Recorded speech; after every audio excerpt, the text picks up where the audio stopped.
media world.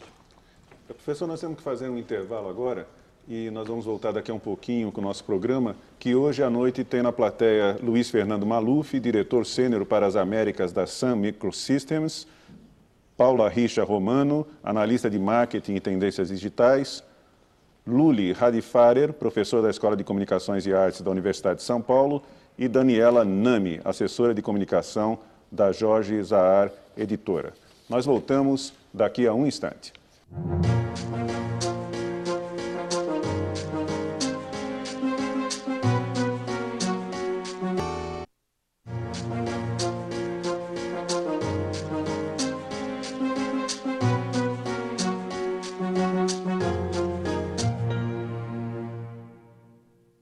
Voltamos com o Roda Viva, que hoje recebe o crítico cultural norte-americano Steven Johnson, considerado um dos mais influentes pensadores do ciberespaço e referência indispensável quando o assunto é a evolução digital.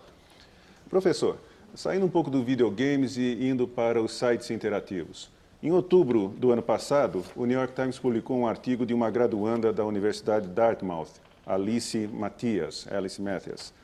E nesse artigo, que é muito instigante, ela afirma que os sites de relacionamento, como o Facebook e como o Orkut, que é muito popular aqui no Brasil, se constituem em uma forma de escapismo coletivo para os jovens. E ela diz que esses sites transformam a vida das pessoas numa espécie de show de realidade, de reality show, em que as pessoas passam a representar a sua vida para o coletivo, abrindo mão da privacidade e transformando problemas pessoais numa espécie de comédia. E isso ela diz que aprendeu da sua própria experiência. Como é que o senhor reage a esse tipo de argumento? You know, we really don't know where the social networking phenomena is, Facebook or those sites. In some sense, I'm the last person to ask because it is really the media experience of people who are 15 to 20 years younger than I am. I'm starting to feel like I'm a little old now. My kids are going to be very interesting when they get in this world. They are, clearly they are comfortable, as you say, and as that article said, living in public in a way that I find hard to believe. I mean, I have a blog and I write about my public life a lot on my blog, but I rarely write about my family, and my wife feels very strongly that I shouldn't write about our kids and about that part of the world. And I think to a 20-year-old, to most 20-year-olds today, that reluctance to just let it all be visible in some ways just seems kind of bizarre. And so I think we really don't truly know where this is headed. I think the one thing we do know is that the old idea that computers are taking us away from people, and that we were just going to sit in kind of imaginary worlds on our screen, staring at a screen, and be, you know, deliberately antisocial because of the power of these machines. It turns out that didn't happen, and that the second it became possible to see the computer as a social device, as a way of connecting to even more people and making connections through the medium to them, every teenager on the planet kind of jumped on that as quickly as they could. So the antisocial component of it, I think, I no longer worry about. I think that was a kind of a false worry. The question of what it means to live life in a more public way is something I don't know. I have a reaction to it, a personal reaction to it, that I couldn't do that. But that may be just because I'm out of it. I'm an old fogey and I've lost touch with what the kids are up to. So we'll see. Ok. O Ronaldo tem uma pergunta. Professor, a sua visita ao Brasil acontece num momento muito especial e curioso, porque um juiz do estado de Minas Gerais, da Justiça Federal, acaba de proibir 2 jogos no Brasil. Um deles é o Counter-Strike, que é um jogo violento, e ele foi proibido porque fãs do jogo criaram uma modificação em que o jogo pode ser jogado, por exemplo, numa favela do Rio de Janeiro, em confrontos de policiais com bandidos. E o outro jogo, para minha surpresa, é o EverQuest, que é um jogo completamente lúdico, mas a justificativa do juiz é que ele traria conflitos psicológicos pesados de natureza moral, o que eu não faço a menor ideia do que significa, mas o fato é que esses jogos foram proibidos pela justiça no Brasil.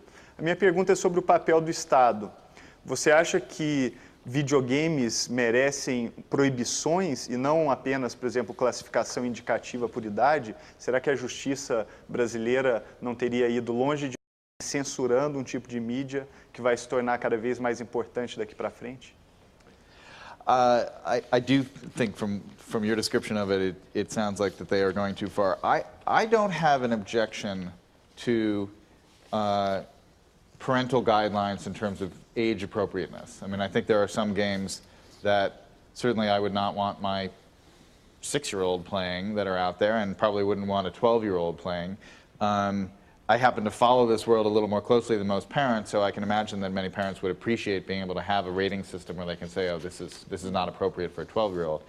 I also think that they should rate games in terms of the intellectual challenge of the games, because that would be really useful for parents as well. It seems to me there's a big difference between games where you just run around and shoot at things and there's no complexity to it at all, and games like a game like Civilization 4 that came out a year or two ago, or a game like EverQuest or World of Warcraft, where there's just an enormous complexity to the world, and you know, there's just, it's a great, I think in many ways it's a more rich experience than playing chess is, for instance. It has more variables, real people, multiple levels of people and interaction. So I'm not opposed to kind of rating on a couple of different levels, but I also feel that this is what happens, this is the history of culture. Something new comes along, and the older generation, goes into a panic about it. And I wrote in the States a couple years ago, Hillary Clinton, who is probably not going to be our next president, it looks like now, she wrote she had a big stand against video game violence and the rating thing. And so I wrote this kind of mock letter to her, an open letter to Hillary Clinton. And it began by saying, thank you for your courageous stand against video game violence, and I want to let you know about another activity that the kids are doing these days that leads to violence in real life and to from their studies, and it's football. In that case, American football, but I'm sure it would be the same thing here. And, if you look at it, it's true. There are cases where football teams get rowdy and there's violence and it takes people away from their studies, but we've had it forever, and so we take it for granted that it's generally a good thing for the kids to get out there and kick the ball around and throw the ball around. And so we need to get used to these new forms and kind of see them for what they really are and not come with a bunch of kind of preconceived ideas about them. And one other thing about the violence question. The irony about the focus on violence, whether it's in ratings or whether it's all these studies, is that this generation of kids in the United States is the least violent generation since the 50s in the US. So, whether or not video games are having a direct influence in lowering rates of violence or not, whatever the effect is on this generation, it is very, very small if there is any kind of positive correlation at all. Vamos passar para o Juliano, do site Radar Cultura. Tá bom. A pergunta é a seguinte, há uns 2 anos,